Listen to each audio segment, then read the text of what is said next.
In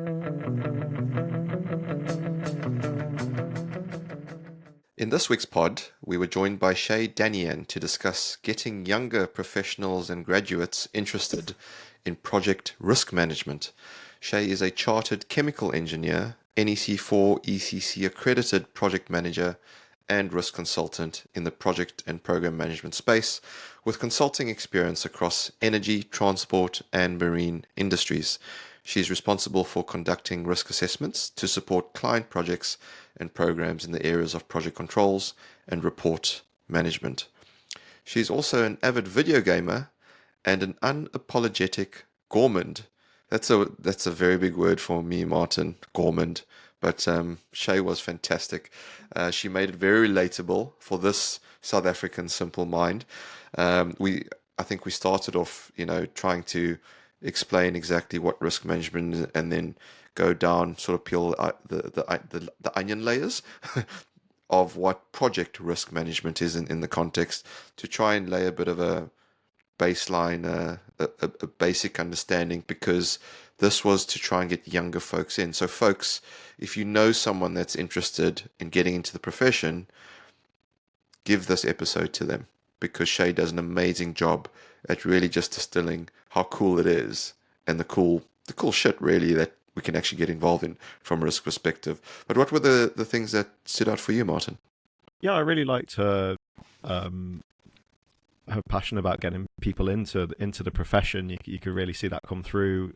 We talked, she had an interesting stat at the start about almost, I think it's less than 5% of risk professionals are under 30. So we really need to change that as a project management profession. I really like the section about her fantasy risk management graduate program. That was a really good insight there. And we talked about the cool side of risk management, which is good as well. How about you, Dale? What were your takeaways? Yeah, I think, as you say, the attitude towards the profession, and she makes it cool, actually, just by the way she talks about it as well. I think the thing that really stood out for me was when we were a little bit provocative in saying, well, if it's everyone's job to be a risk manager, then is a risk management role actually required? And it's interesting to hear her feedback on that. And then also the one around AI and taking people along the journey and understanding what it's all about. So those were a couple of ones that stood out for me. But look, we're not going to spoil it for everyone, Martin. Um, I think the thing we're saying as well is we didn't miss Val on this one. It was great not to have him on the show. We love you, Val. But look, folks, as we say, keep listening, keep liking, and keep paying it forward.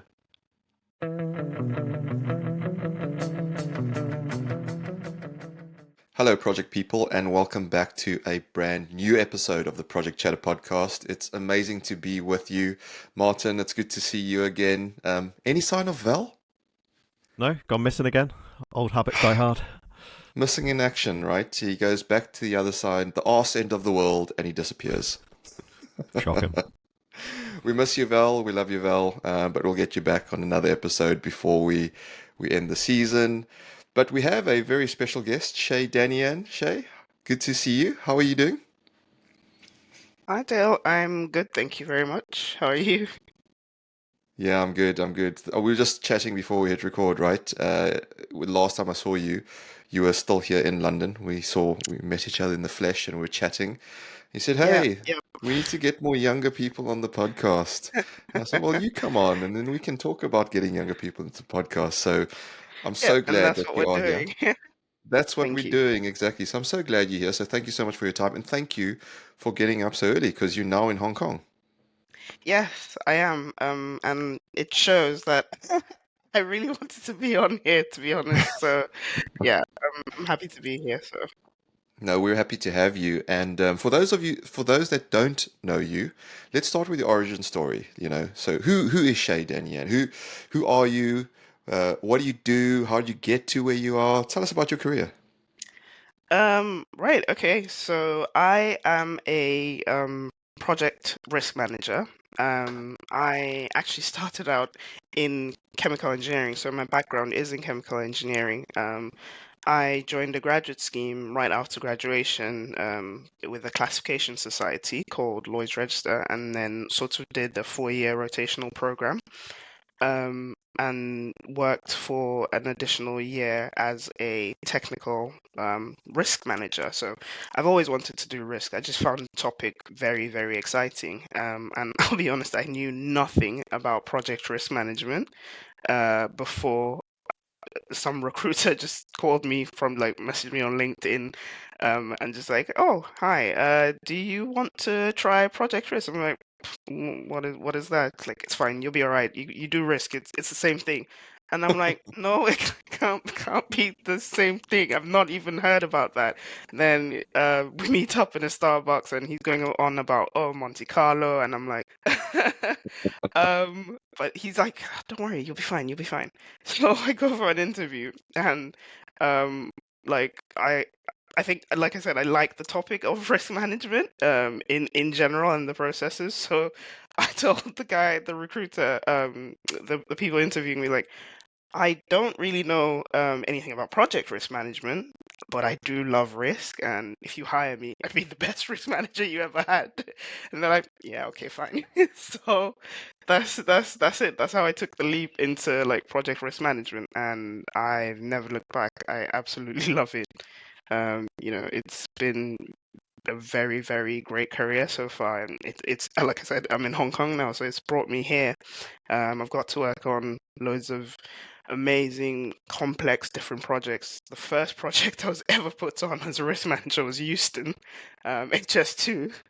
So yeah, I got thrown right into the deep end, Good but experience. it was a massive learning curve, and I had so many really, really great people, just teaching me. Like it was almost like being in uni again, but with the added benefit that I was getting paid. So yeah, it was fantastic. So yeah, that's Yeah. me. That's awesome, and I love that story, and that resonates with, myself and Val and Martin. We also had really good people around us, and those that are willing to share and teach you, particularly, when you're early age in your career and show you and guide you. That's invaluable. Not everyone has access to that. It's one of the reasons we did the podcast as well, is to, make these stories available, share inside information freely. And so thank you for sharing your story. I think for a lot of people, they'll be like, oh, okay, I wasn't too different either. I, fell into the space. But you've picked and you've spoken about a very particular area or topic that you want to chat about, and getting young people specifically into project risk management. And we're going to try and make it all sexy, project risk management, so we can attract the youngsters. But why do we need to attract the youngsters to start off with? Aren't there enough people in the profession?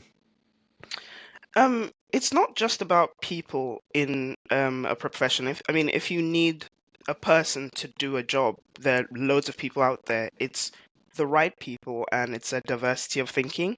Hmm. Um, and that is what is missing. If you look at any statistic across risk management in general, so not even just project risk now, if you zoom out, the percentage of people that are under 30, and I checked this out, is like less than 5%. Wow. It's shocking, yes. Do we know why that Um, is?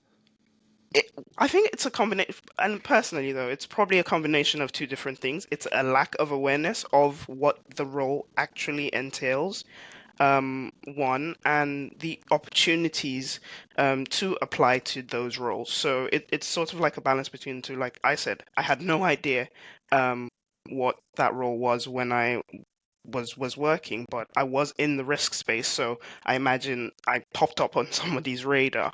But if I was looking as a grad, like I said, I wouldn't have understood the role anyway, but I would have understood it from a technical point of view because, oh, this is what health and safety style risk is, but it's risk, but it's different. What you are doing is different for your client, and the organizations don't um well, most of them anyway, the smaller ones don't have the opportunities for younger people. They don't have the opportunities for grads because those opportunities are driven by client requirements, and the client always wants somebody with 10 years experience or 5 years experience who has worked in construction, who knows NEC4, who knows things about cost, who can do contract management. There are all sorts of like individual requirements that, fine, okay, I need an experienced person. It's now up to the company to make that commitment that, fine, I'm going to put this experienced person there, but I'm going to hire and I will take the financial hit to develop that extra pipeline for the young people to learn this skill because it's important. And like the demographic is most people, like you said, we sort of just fall into it.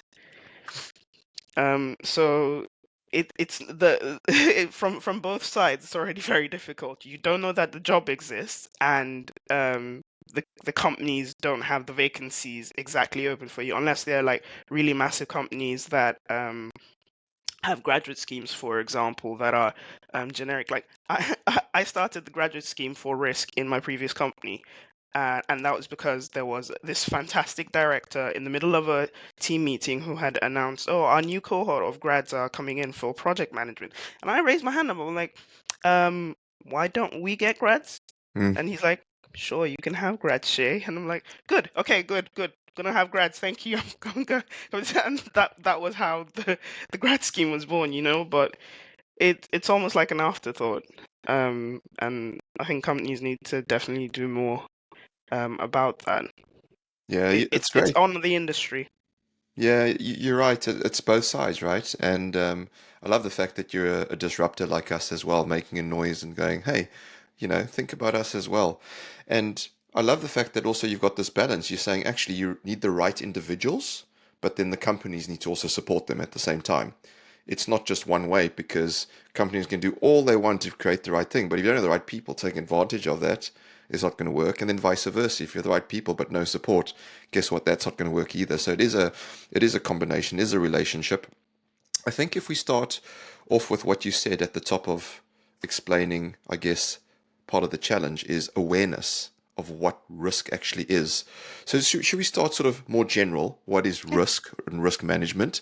And then zoom into what it means for project risk management. And then the first call to action right now for every single person listening to this episode, share this episode with someone that's not in the profession because Shay is about to explain what project risk management is, starting with what risk management is. right. Okay, cool. So risk management is just, I'm going to go with the textbook definition now. The management of uncertain events. And being a purist, I want you to notice that I said events. I'm not talking about whether it's positive or negative, because that's another thing that people tend to lean on is when they hear risk, they automatically think, oh, okay, I'm managing that everything bad, everything that could go wrong. It's about the management of anything that could happen on your whatever it is that you're doing. So we're not talking about projects for us, talking from a safety perspective or monetary perspective or timeline perspective, and anything that could either change whatever baseline you're looking at, either in a good way, which is what most people call opportunities, or in a bad way, which is what people call threats. Project risk management specifically is doing that on a project. So you have all sorts of type of risk management: financial, enterprise, project risk management, cybersecurity, and it's just looking at that word and sort of swapping it for it's not as direct as that, but it sort of fits the bill. And the thing that most people tend to misunderstand about risk management is that the risk manager does not know all the risks. We aren't the ones managing every single risk on the project. We manage the process. We probe. We ask the right questions. We get you thinking about, oh, that's never going to happen. And I say, never? Like, at all? Ever? Like, well, it'll happen, but maybe like once in my lifetime. I was like, yes, so that means it has a probability. So that means it's a risk. And they're like, oh. And so it's getting to those places and trying to make risk management more understood. So if when I'm trying to talk about risk management, I tell people, well, you don't thank your seatbelts when you get to a place on time, get to a place safe, and your head's not through the windshield, do you? You like, oh, yeah, my driving was great. I drove, and I was below the speed limit. Okay, you driving below the speed limit, you're doing that to prevent yourself from having an accident, right? That's a control action, right? When you wake up early and you get to the airport 2 hours or 3 hours before your flight. Why'd you do that? So you don't miss your flight, right? So every little thing you do is, has an element of risk management in it. You just don't think about it like that. But when it comes to like a project, or when it comes to like doing it for work, there's suddenly a lens on, and I have to make that active effort. It's things you do anyway, it's things you do normally. You just need to make sure that what you're doing is effective, especially when it comes to you having a finite amount of time and resources to apply to that. Yeah, awesome. And I love the way that you sort of just brought it back to everyday stuff, right? I was going to make a joke that you basically said that a risk manager is a seatbelt. But that's not what you said. Um, it's great because I think it does need to relate to people, especially if you want to get new people interested in the profession. And I guess taking a step further, if you look at, and this goes for not just risk management roles on projects, but most roles on projects, I think we fail to actually talk about how cool it is to work on some of the projects we work on. Because if you think about it, right, we talk about delivering these projects for people, whether it's a railway, whether it's a new hospital, whether it's a nuclear facility, whatever it might be, right? A brand new building, an airport, whatever it is. And these are fascinating things when it comes to the outcomes. But specifically for risk management, you're actually, and I've said this before, is a lot of people think that schedule drives cost, right? Which drives potential risks. And I'm going, no, risk drives schedule, which drives cost. Because in theory, in my head, and this is probably where you can challenge me or tell me I'm wrong, Shay, if you mitigate all of your risks, your threats, right, then the project will go on time and on budget. In my head. Is that right? Yeah, yep, yeah. Simply put. Theoretically, but yes, Yeah. definitely. When I say you, I don't mean you as the project risk Project, manager. yeah. I say You mean you the as us, project? we as Yeah. individuals delivering the project. And so therefore, risk management isn't something that just belongs on a spreadsheet in a risk register. Oh yes, we do risk management. Look, here's our risk log. I 100% agree with that. Yeah. And how difficult is it to find opportunities, right? When you're doing. Very, because people don't think about it like that. They don't think about, again, they call most people say risk and opportunity. And I just hold myself back a lot from complaining, because I'm like, it's fine, it's okay. But even from the name, from the get-go, people just consider them to be two separate things when they're actually the same thing. When you have a baseline, if it's positive, then it's still risk management. It's just an opportunity, and if it's negative, it's a threat, which everybody else is used to. Again, going back to the everyday example, if you're driving to an airport for a holiday trip, and that drive is going to take you an hour. You've planned for an hour. That's your baseline. But then, your friend at the back says, "Oh, I know a shortcut. It's gonna be 45 minutes." That's an opportunity. So why don't we do that? Why don't we think about things like that? So when you were getting into risk management, I said risk management, not risk and opportunity there. Well done. How did you how did you balance the need for the more technical skills versus the people skills that you need? Because even in the last 5 minutes, you've had to explain something quite difficult to someone like Dale, who's quite awkward and thinks he knows more than everyone. So you need some quite good people skills there. But how did you kind of focus on the people side of it when you started, or did you try and learn the theory, or the two at the same time? Um, Honestly, it was probably a bit of both. I'll be fair.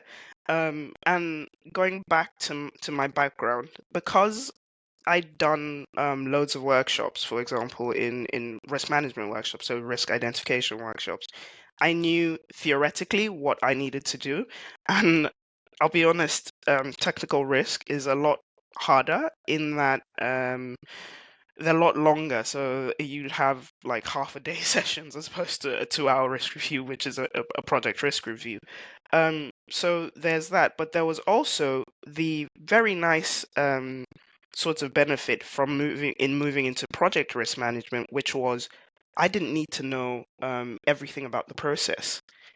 I When it was chemical engineering, when it was like a liquefied natural gas carrier, for example, I would need to know engineering. I would need to know about the process to be able to ask those questions in a has up or hazard. I didn't need that for project risk. The one amazing piece of advice that um the my former manager gave me at Arab was like, don't take it personally. Um, just you don't need to know about every single thing in the process, which is why we can work in any, industry. We can work in construction. We can turn around and start building hospitals. You just need to know about the people. You need to ask, probing question. The best question in your arsenal is why, until you, being the risk manager, actually understand what the threat or opportunity is. Because if you don't, nobody else will. So following on from that, do you think people who do say come into risk management in their maybe in their 30s after doing a few years of engineering, do you think they're at an advantage to people who come in probably at the start of their career? So maybe those guys and girls might learn the more probing questions, getting the right answer, but actually having that industry or engineering experience, do you think that's an advantage? Yeah, definitely, definitely an advantage. It makes a whole lot of difference to your confidence. And I know it's very easy for me to say, you don't need to know about the process. You can just go in and start asking questions. But the confidence in your abilities and in what you know goes a long way to helping you ask those questions. So it definitely does. And that's actually you make a very good point, Martin, because I was going to say that with regards to schemes and like graduate schemes or apprentice schemes or even assistant risk manager roles, what we need to try to do is not throw them into the deep end, because the only reason that we've sort of learned how to swim is because we were in a paddling pool before. Sorry, I use a lot of I try to relate things back a lot, but yeah, like we were not just coming straight, in. We've sort of navigated the waters. We've been there before versus coming straight out of uni.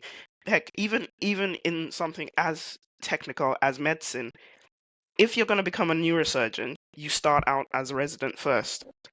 Someone needs to, which is a specialist skill, someone needs to teach you the basics. It's the same thing. So why don't we give people a very good grounding in project management? Again, it goes back to what the company needs, because most companies are like, I need a risk manager. So, it's time, it's effort, putting you into all sorts of different departments to learn these things where there's no actual direct benefit in your risk management role yet. So they've hired you already, but you're still doing stuff for everybody else. It takes a very selfless organization to see the potential of what could be in like 2-3 years time, when I have this very well-rounded individual who's come in and who needs to learn. Yes, they've gone to university, and the good thing about risk management is that you could have studied anything. You could do math, you could do engineering, you could you could do whatever, as long as you can probe and have a general understanding of the different industries and what they're trying to deliver. You'll be fine. But risk management doesn't exist in isolation. It is supported, and it supports all sorts of different disciplines as well. Cost management, scheduling, change control. And these are all very, very important facets of the discipline. So if they don't understand that, they're not going to be effective risk managers. We would understand that because we've come in from somewhere else that was a different part of that discipline, but we know those things are there, and we're able to sort of see the thread with that. So if they don't have that grounding, they're going to suffer. So just a very long way to answer your question. Yes, we are definitely at an advantage. Yeah, that's quite interesting. So let's say you're managing director of a consultancy firm now, and you're doing a graduate scheme for aspiring risk managers.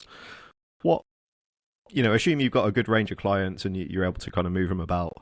What would be your syllabus for, say, a 2 or 3 year program? Like, what would you almost start them in the fundamentals? Would you get them sort of out and about? Would you almost start them in cost and schedule first? Well, like, how would you develop your graduate scheme, your fantasy graduate scheme? Right. They definitely do project management first. Because again, that's where you understand the different facets of what project management is, and not just then risk management, but cost, scheduling, planning, change management, everything that makes up, delivering a good project. So I start them off doing, good solid project management, shadowing people who actually, and this is very, very important, the people need to buy into the process as well. And Dale made a very good point earlier when he said, it's not just about, oh, this is my spreadsheet, I'm managing it. I tell people all the time, I'm probably a very weird type of risk manager because, yes, I throw around, and I can do a quantitative analysis, and I can throw around the words P50 because I know what a Monte Carlo is now. Thank you very much. Um, I could throw those around, but to me, it's still garbage in, garbage out. It's just a number on the paper. If I am able to change behaviors and make that person, who is, part of the project delivery team, understand that they have the power to make informed decisions that would help save on, cost, or help mitigate risk going forward by proactively thinking about risk. That is great for me. That is more than any P50 or P95 can do. So that is somebody that's bought into the process. And if you have that, you have those kind of people supporting the graduate, the new young person who's coming in on the team. They're going to see where they can be effective from the outside before they even get into that role. They're going to see, this guy thought about this and said, let's put it on the risk register. Let's go and talk to that team. Let's make sure change control is aligned. They are going to see that thread and how, it sort of aligns. So, start them out there, and then definitely do rotations in other disciplines that support those. So, understanding what a schedule is and how, because again, there are technical parts of our job, so it's obviously not just the probing of the questions all the time and, looking at risk register. Yes, I know I just made fun of, P50s and P90s, and I'm very, very sorry to all the risk managers out there. But we need to do those as well, So, because when you do it well, it's effective. Sorry, Martin. no, I was trying to summarize there. So it's very much experiential, is what you're saying there. Yeah, yeah. And you can There learn would that. be smatterings of courses, and they're very, very fantastic courses out there. So you would complement them, but those are like 1 day max, 1 week courses. So you do like an APM course, within the first 6 months. So like the APM fundamentals course, or the I think it's the PMQ, which I thought was great. It gave me a really good understanding of project management. There's so many risk courses that you could do as well. There's MOR, which is, I think, Axelos, which was really good and good for like, enterprise risk management as well. So showing you the different they call it perspectives of risk management. So project, program, portfolio, which is another facet that most people don't think about. They're like, okay, I'm a project risk manager and everything is a project. But again, there are various levels, and, projects need to be looked at from those levels. So it's not just always a bottom up view of project management.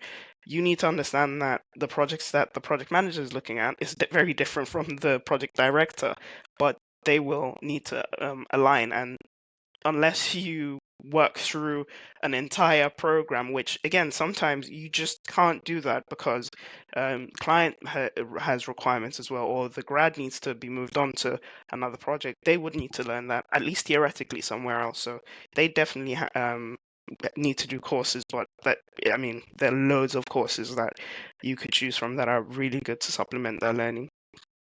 This is great, Shay, because what I'm hearing from you is actually once you understand the theory and what risk management is about, it's actually about changing the way people think about doing stuff. Not just delivering projects, but doing stuff is like, well, what are the risks involved? And if I actively think about mitigating them, then, which is stuff we do every day, as you've just, you know, mentioned. Yeah. And if you just apply that same thinking to project delivery, it's actually not that difficult. Yes, there's some tools and techniques. You mentioned Monte Carlo and QSRAs and all these, you know, ways we can look at identifying potential outcomes. But that's the sort of the theory around it and the effectiveness of a good risk professional. And the cool side of risk management is actually you manipulating hearts and minds and Yeah. trying to get people to think differently, right? So you're Yep. actually a project psychologist if you think about it, right? For the team, I'll take that. right? You're going, I'm listening to your problems. You're telling me all of this shit's going to happen. And actually, well, if we think differently, we can look at ways at how we can remedy all of that. And, Yeah. so yeah.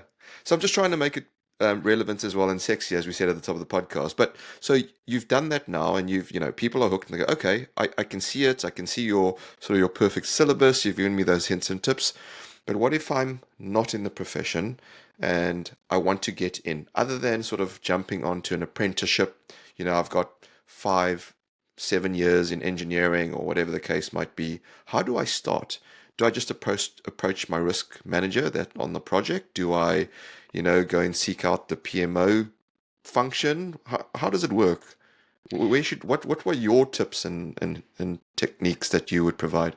And I mean, like you said, we all do risk management in some way anyway. I'm yet to meet someone who doesn't do some sort of risk management. So it's now knowing, okay, I definitely do risk management, but I want to be involved in the process as opposed to being involved in managing the risk themselves. So it's just moving that way. So you would then, and I mean, coming not being in risk management first, but coming from a background that works in that sort of industry, you have skills that are valuable.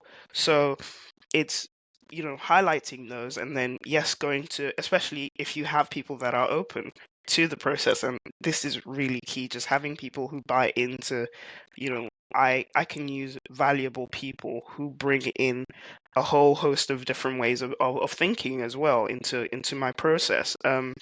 You go and meet like the risk lead, and actually it happened exactly like that. Funny you say that. The first grad who it wasn't on the grad scheme, but the first person that I ever had to sort of manage, um, he came from a completely different background. I think he was doing health and safety and thought, this is not really what I want to do. And so I was the one who used to give presentations to the new grads when they come in about what risk management is. And he said, oh, he remembered that presentation. I thought, yeah, this sounds all right. So he sent me a message and was like, can I work with you? I'm like, well, it's not my decision, but let's go talk to my manager. And we did, and my manager was like, sure, sounds good. If we sign off everything else, and he's sort of your responsibility, Shay, go right ahead. But that was how it worked. You had somebody who was interested, and you had a leadership team that was supportive of the fact that, okay, this person isn't, you know, his background wasn't anywhere. He used to manage bars. So his background That's wasn't risky. anywhere. That's very Yeah, risky.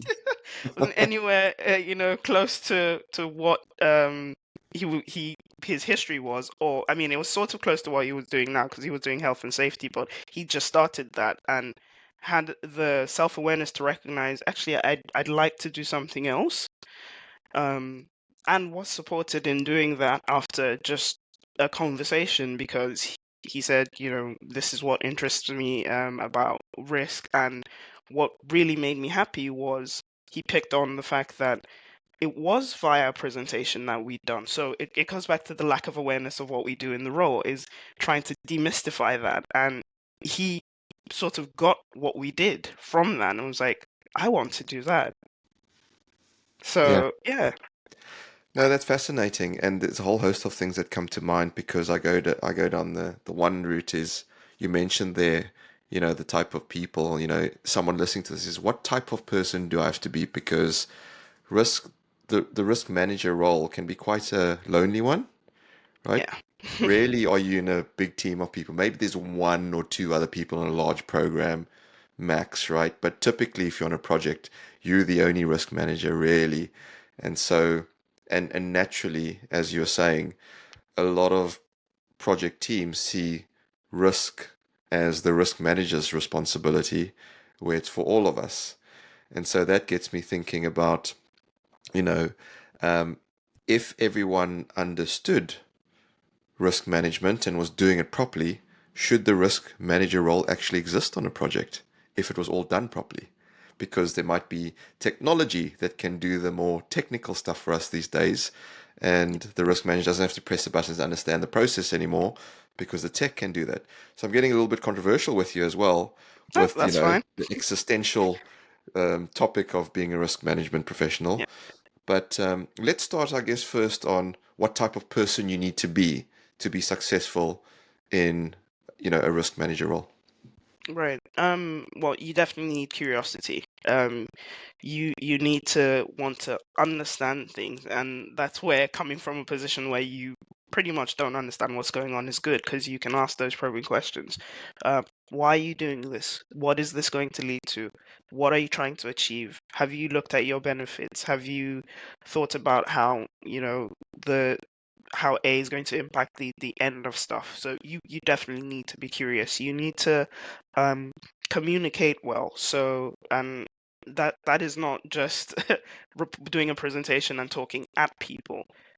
If you are telling them that the numbers are saying something bad, you need to make them feel like it's not their fault that the numbers are bad, Psychology. because it's almost like it's like, yeah, are you blaming me for this? It's like, no, you need to almost start with we need to collectively find a solution to these bad numbers, not your bad numbers type thing. So communicating is very, very important, and like my previous manager said, you just need to have sort of like let things slide off you because most people, I would love a world where people actually just said, oh, risk management is my responsibility as well, I'm involved in the process type thing. But a lot of times it's the complete opposite, and there's almost no buy-in, except when things are just going to absolute shit, and then you get pulled in. It's like, we have a risk manager, why we still have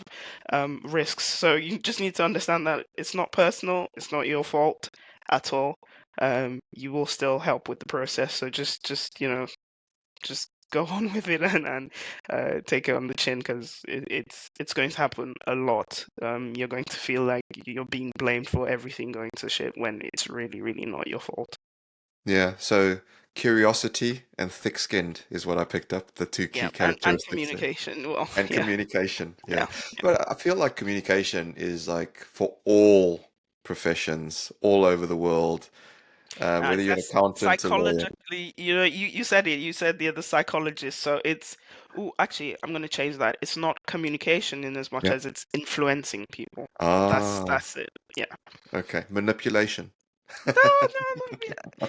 That has Dark a arts. negative lean to it. Let's yeah. Why? Why does it have a negative thing? Your kids try and manipulate you as a parent. They try Yeah, and they push do. boundaries. So Mm, if kids can do it, adults can do it, right? No? fair enough. True. Cool. So I challenge you there a little bit, the existential topic of being a risk professional. Yeah.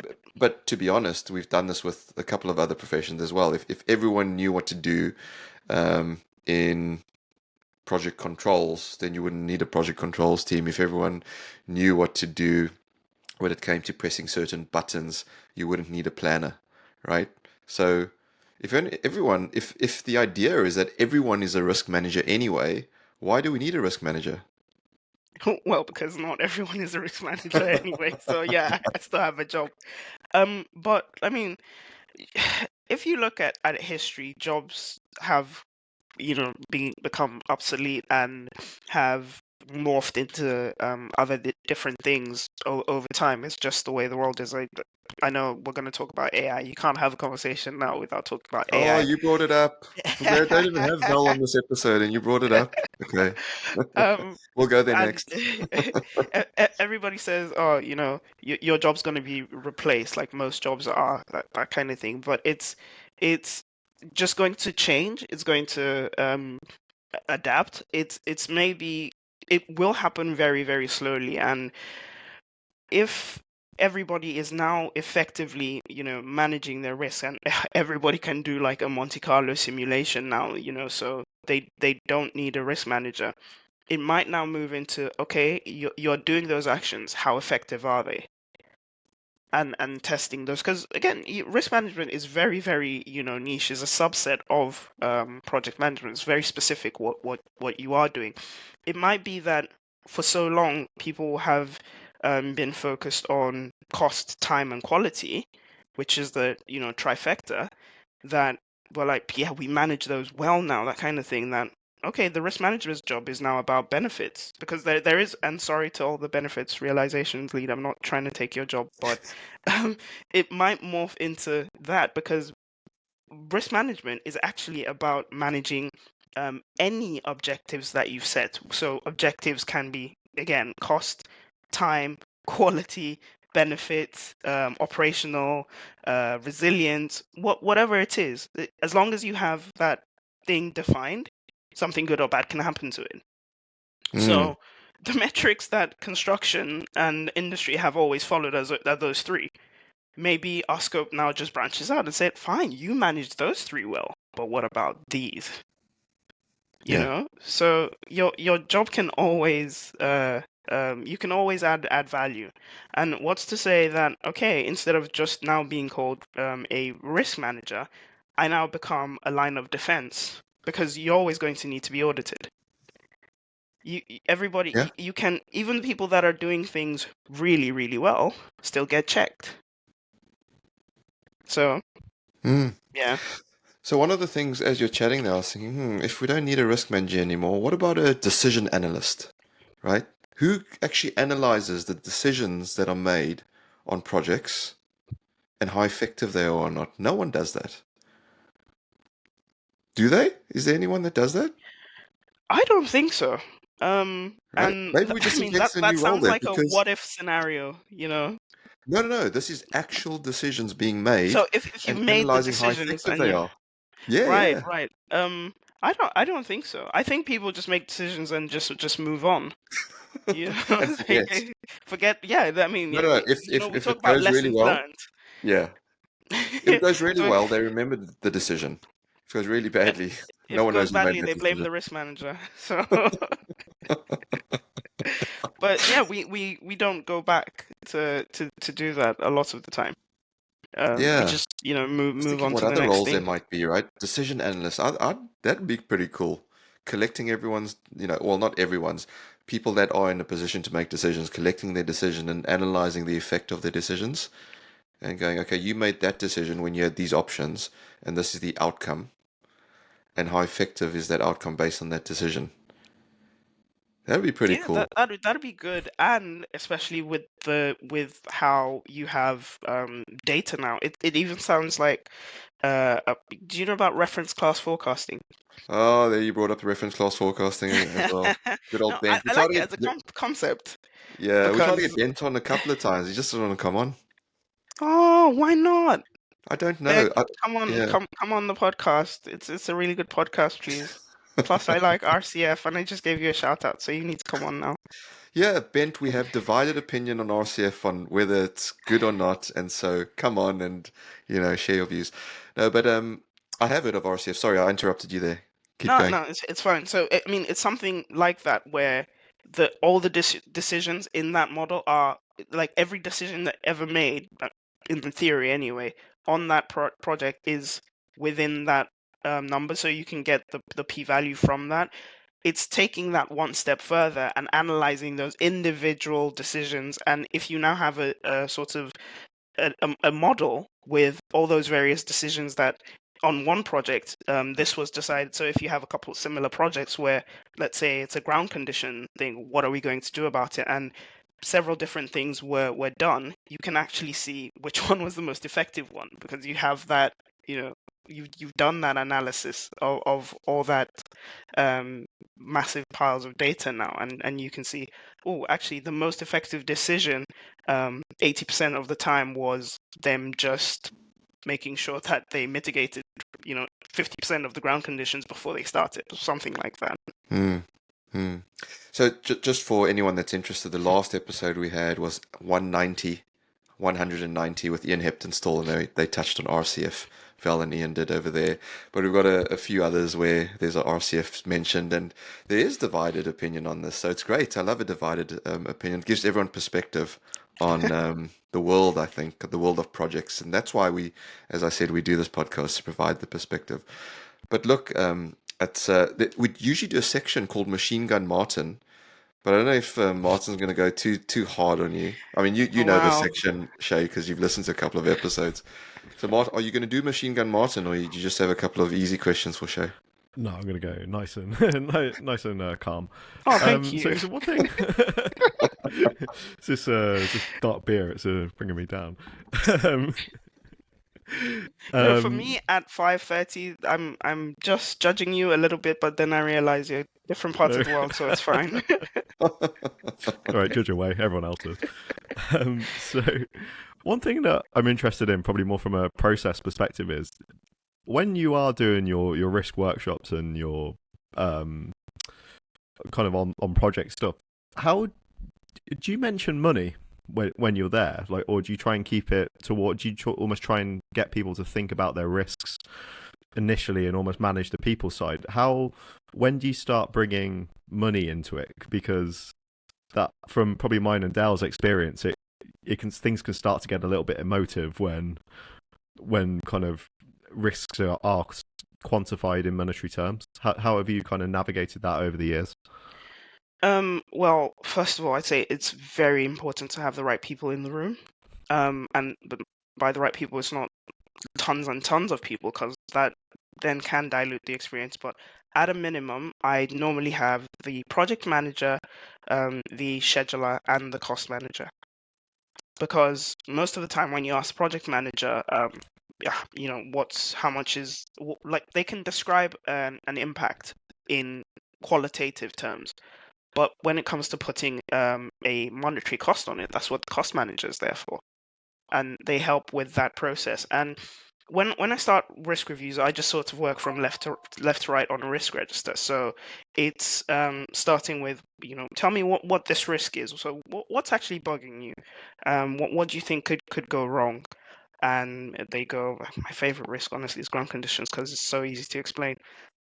So they go, we might, like, there's BT cables all over the site. I'm scared we're gonna, start excavating, and Miss Sally down the road's gonna lose her Wi-Fi and not be able to watch ITV or something. And Or listen to the Project Shadow podcast. yeah, exactly, or that, which is even more serious. Um, and I'm like, oh, okay, fine. So okay, what does that mean for the project? What do you think is gonna happen then? And what's the most likely thing? Because everybody can think of, like, the doomsday scenario. Yeah, she's gonna come in and shut us down. I'm like, okay, that could happen, but that's not likely. It's like, okay, we probably end up cutting um a cable, and we need to quickly, we need to pay BT for that, and get electricals in on site to fix it. I'm like, oh, okay, great. So you're saying we need to get people in. Do we need them on standby, or are we, going to just make sure that we set some money aside to pay them? Because if we have them on standby, it's more expensive, right? Is that what you're saying? And then we'll just walk through the process without talking about money yet. But then when we've described, so in all this, you would then pull out what you usually write down for risk management, which is like the cause, the impact, and then a whole risk description. And then you get to, okay, how likely actually is this going to happen? You haven't talked about money yet. It's usually you have the assessment criteria, which is like a 1 to 5 scale, and then you take them through the process, because it's very, very subjective. So it's like, They're like, nah, we've gone through the site. Actually, we've done our surveys. We're pretty confident. So if it happens, it'll be it's unlikely. I don't think so. Like, okay, fine. Maybe we're looking at 15%, maybe. Does that sound about right? That kind of thing. So you work your way there. Then it gets to the impacts. And this now the monetary thing that you were talking about.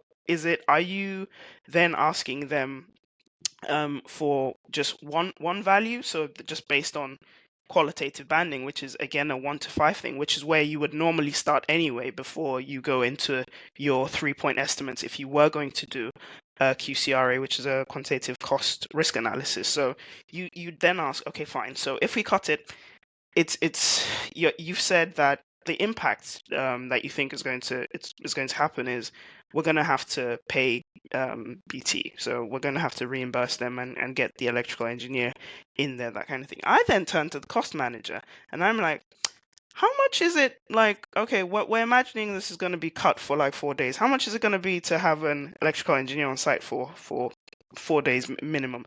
Turn back to the project manager. 4 days, right? 4 days is minimum. Like, no, I hope not. I'm hoping it's like 3 days. I was like, okay, fine. It's going to be 3 days minimum, but maybe a maximum of 5 days. How about that? That kind of thing. So we then now form a banding, and then the cost manager will work out the costs based on the scenario that the project manager has described, because you have something concrete. You're not pulling figures out of the air anymore. You have, it's very important to have a justification for your figures, and in that scenario the cost will be exactly what you've described as the impact is the cost of getting that electrical engineer on site to fix it and maybe be on site for 3 days at a minimum, or 5 days at the very maximum. There's the figures for that.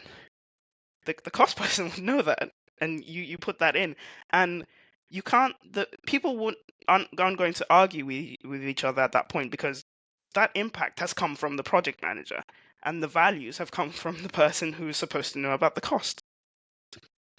Yeah, that's it. It's bringing the kind of specialities together to get the right answer, or to get an answer that fits the criteria. Though that's really interesting, actually. Yeah. So I'm kind of reminded we had a risk manager on one of our very first episodes, and he was talking about he sometimes uses. He tries to avoid talking money in reviews, and he kind of gets people to think of it in terms of cheeseburgers as currency. So if you have more, a bigger risk is 10 cheeseburgers and one is 2. Maybe I'm just a bit hungry at the moment, but I just thought it was a fantastic way of explaining it to an audience. It kind of goes back to risk people being a little bit quirky sometimes and that need to be curious. It's fantastic. But no, I really like that, kind of bringing the right people together and making sure those questions are asked to get the right answer ultimately, which is brilliant. No, that's really good. I've just made a note there. I'm kind of fascinated by this now from a risk management perspective.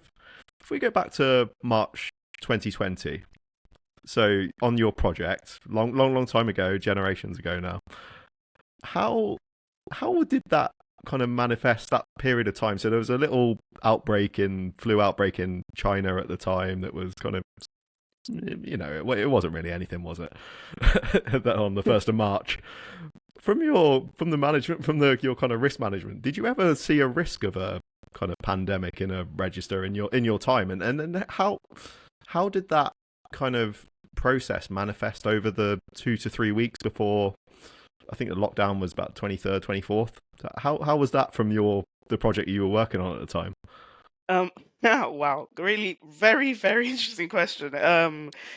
So I actually remember the day that we were told by the company to just go home, and I was thinking, oh, fine, that we'll be back in the office the next week, because this you don't imagine that you'll be there for a 1 in a 100 type event. Nobody ever thinks about that except Wimbledon. Wimbledon was the only one who was paying for pandemic insurance. Really?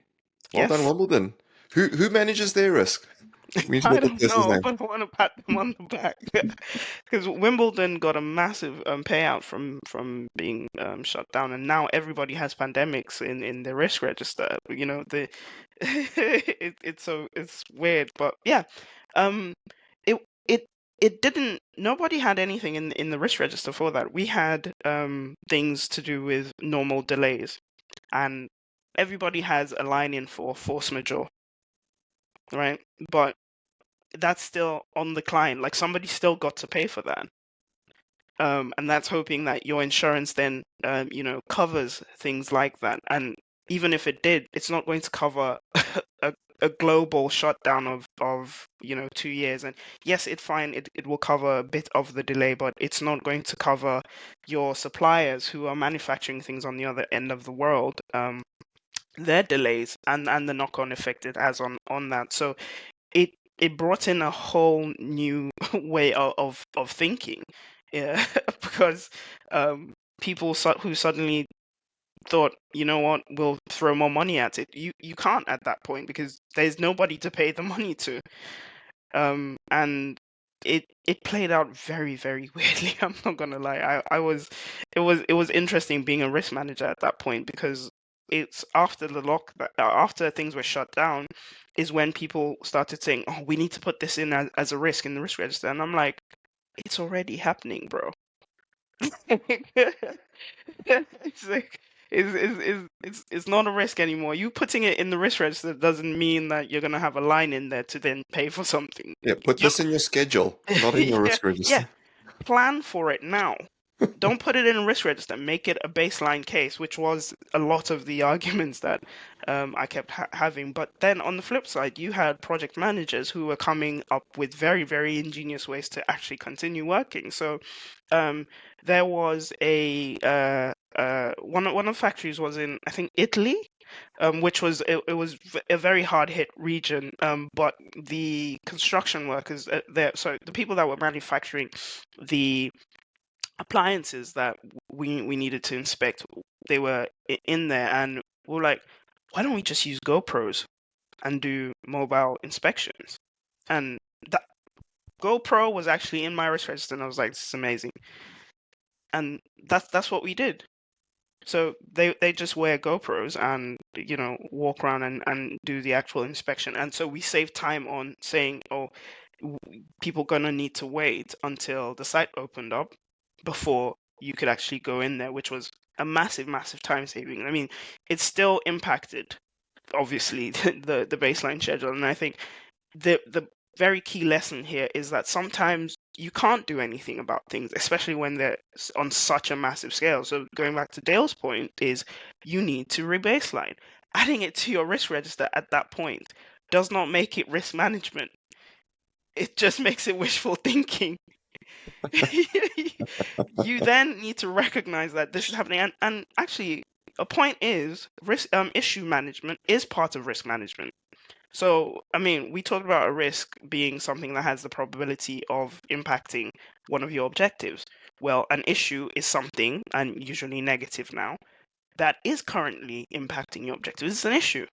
You Hmm. have to deal with it immediately by putting it in your base case. Because if you don't, it's still just going to keep happening anyway, but at this point, you're not managing it. So, Yeah. It's interesting when Martin and myself fell work together and on other projects, whenever I saw risks that were sort of higher than 70% on a risk register, I say to people, if you saw the weather forecast and they said there's 70% chance of rain tomorrow, what you gonna do? So I'll take umbrella out. Why? Well, it's probably gonna rain. So I go, why is that in your risk register? Why aren't you planning for it to happen? Oh, yeah, that kind of makes sense, right? So you just bring it home. But you brought up AI earlier, and I want to ask you a question on AI because we've had a couple of risk professionals on the podcast over the years, and for me, some of the more traditional risk management is quite linear in its thinking. This event may happen, therefore this might be the impact. If this, then that. And that is also applied on a single version of a potential way of working, i.e., a schedule, right? And so you've got a one version of a project schedule, and you've got linear way of tracking risk and a potential outcome, or maybe multiple outcomes, but they're very linear in thinking. And then we're applying Monte Carlo analysis on the single version of this linear way of thinking of risk. But as we come to know, risk is actually quite systemic. There's various impacts, various causes, and various outcomes.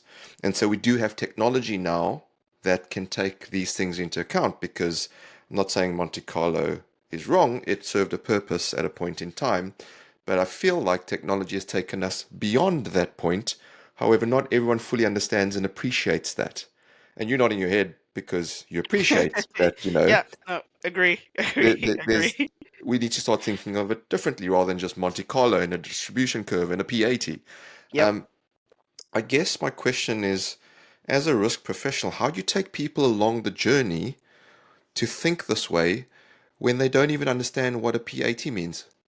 Oh, it's when I get the answer to that, Dale, I will let you know. Honestly, like it is so hard. And honestly, thinking about technology, to go back to the actual question, the topic of this podcast is, AI and using these technologies is another way to attract younger people, because people just think differently. They don't think in that linear, okay, I have this cause, this is the consequence, impact, and done. That's my risk line. I'm putting it in. They understand that it's very, very dynamic. Um, so it's very difficult, but I think sometimes you need to actually go rogue and show the actual benefits of things. So you'll just move fast and break things almost. But you need to show the benefits of what things can do. Like, honestly, AI I think is absolutely fantastic. It's another leap, exponential leap in how we do things, and it's not just for spell check. It's not just for, oh, plan my trip to Thailand for next month type thing. It's I now Don't make have us jealous, Shay. massive. We can't all go to Thailand next week. No, it's fine. I have masses and masses of data now. I have years of these linear risk registers, um, that in exist for, say, one particular industry, that I can feed into this huge thing, and it's not going to cost me the salary of 100 risk managers who are sitting there analyzing it, who will never finish analyzing it anyway, because they can't come up with all the different scenarios. We have a tool that can do that now. And I mean, we talk about AI. I know I've listened to, I think it was NPlan, um, as well. That was actually, NPlan was in the NEC conference recently, so Mm. I got to hear from them again. And I think what they're doing is fantastic. Is now taking it away from that linear point of view and showing people that, you can look at this in a different way. And I know there are still skeptics who will see who A, don't see the benefits, or B, more worryingly, see it as a threat to their occupations, as Hmm. opposed to it being an aid, it freeing them up to do what I personally consider to be, um, should be a fundamental and larger part of your job, is the influencing of people, because AI can't do that. It can give you the data to do that. So if all of a sudden, I'm going back to numbers now, you're starting a project and you can start out with the top, because most of the time the risks that go end up impacting a project, you've already identified anyway. You've just not managed them properly. If I can troll, well, I get my AI to troll through all the different risk registers and pinpoint the top 10 risks from the beginning that are most likely to, impact your project before you've even done any cost analysis. Because another problem that we have with projects is that it's called strategic misrepresentation, where you undervalue that just to get it signed off. So Basically yeah, lying, right? yeah, it is lying. Thank you. Very, very sore topic for me. I argue with people a lot about this, but in my mind, it is lying. But hey, so you've basically, lied to try to get this thing off the ground. So you're starting with a budget that it doesn't even make sense anyway. What if from the beginning, you could check based on the risks that happen, and either you're a very good planner, so you're gonna be like, you know what, I'm not gonna provide contingency for that because, or all the contingency for that, because I plan on mitigating the hell out of that, and I will make sure I do so. But it helps with your decision making from the beginning. You are going into that project, and most people are like, why? I haven't even started yet. What am I risk managing? The entire it's planning. It's going back to the I'm taking a different route because it's a shortcut.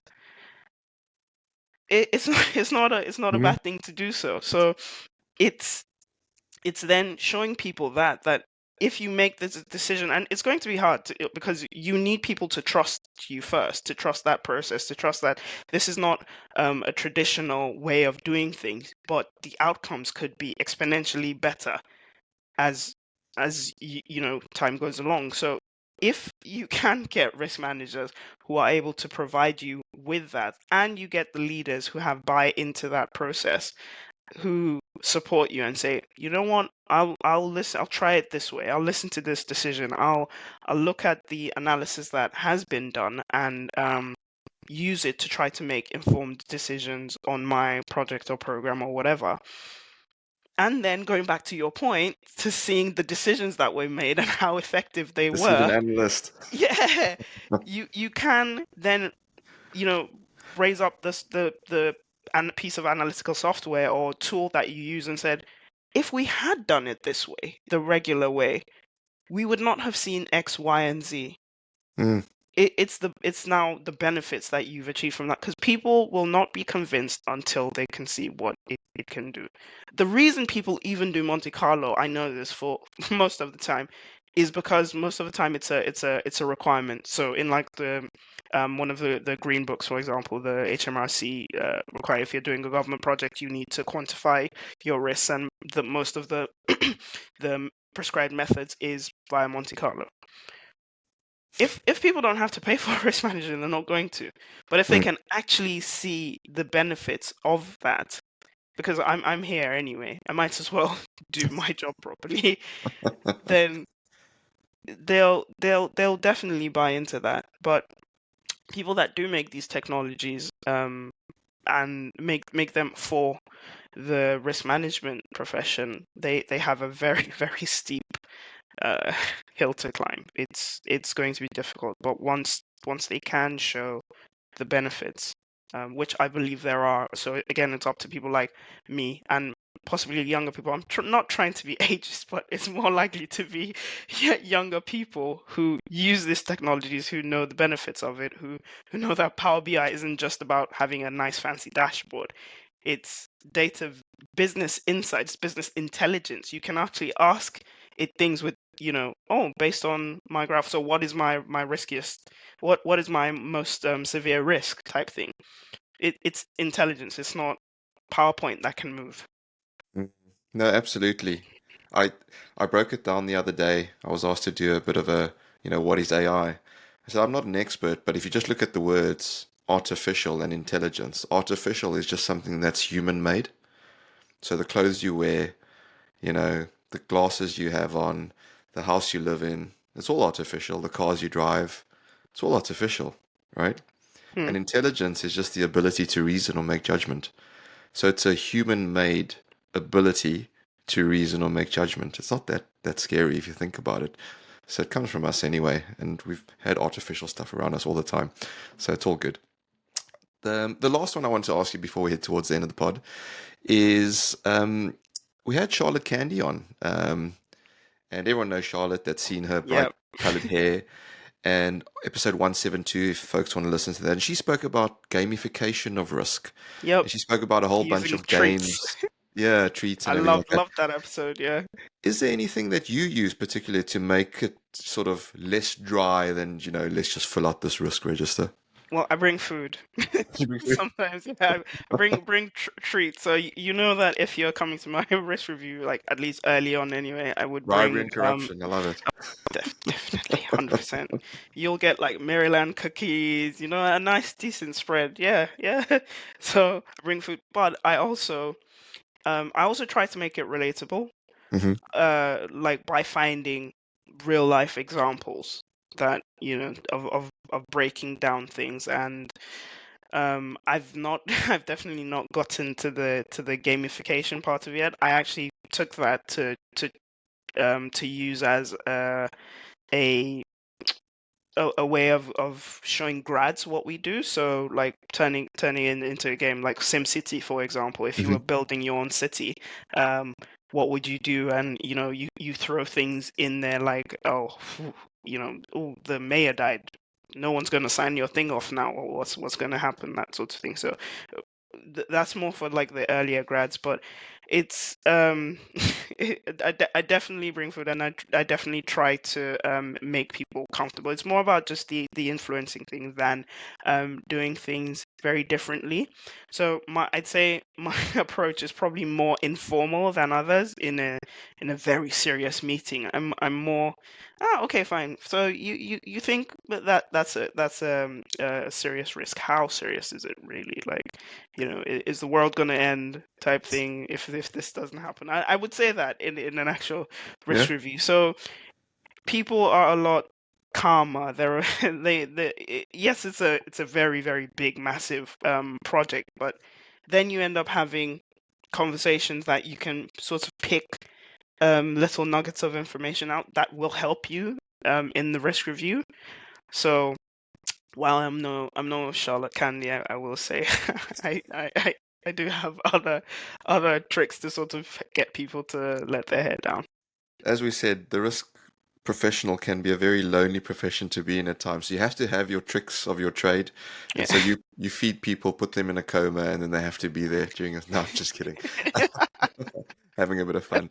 No, I love it, and thank you for sharing everything you have shared. It's flown by this episode, and I'd love to have you back. In the future to see how things evolve as well, and to see how many young professionals we actually get into the profession, and if we can actually if you do get in after listening to, if you're curious after listening to this episode, reach out to Shay, Martin, Yep. myself. Tell us. That'll be awesome, because it's good that we know that this is making an impact and making a change.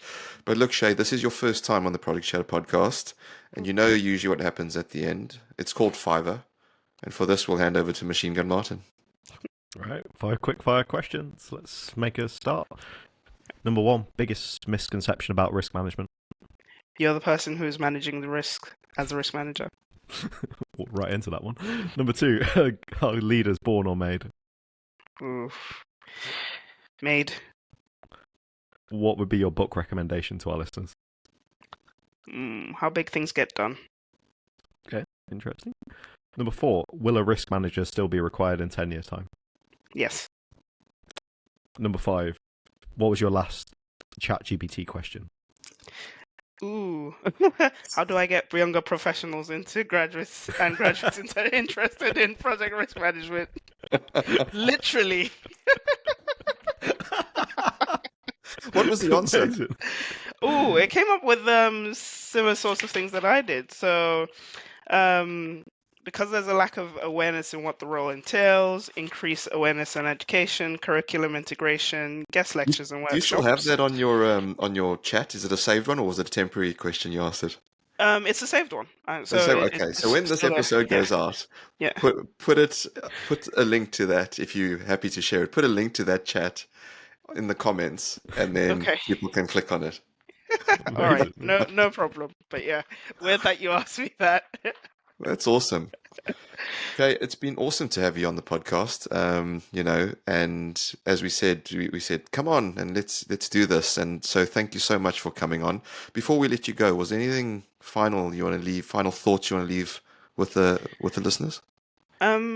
Yeah, if you are thinking about moving into project risk management at whatever point you are in your career, whether you're just starting out and or you've been in the industry and you want to change and you need somebody to talk to, please definitely reach out to me. I'm on LinkedIn, and I'm happy to wax lyrical about risk management anytime. I know it can seem like, well, I don't know what it is that I'm doing. I'm more than happy to talk about my day job, and I know a lot of other risk managers who would be happy. So I know there's not very much mentorship for people who move into the industry, and because I had such amazing ones, I know the power of that. Not saying I'm gonna be anybody's mentor, but I mean I'm here to listen if there's any questions that you have. Amazing, amazing offer. Folks, do take that up if you feel inclined. And I feel like, Shay, you're going to go and start your own podcast that side of the world, purely based on risk to get people more interested. And yeah, I hope you do. You'd be amazing. But Oh, look, thank thank you you. so much. You've been an amazing guest. It's been really good to have you on the show. And like I say, we'd love to have you back.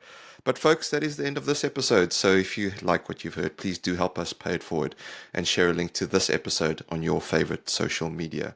Once again, a massive thank you to our guest, Seyi Daniyan, and thank you all for listening. Till next time, we say stay safe, be disruptive, and have fun doing it. From me and Martin, it's bye for now.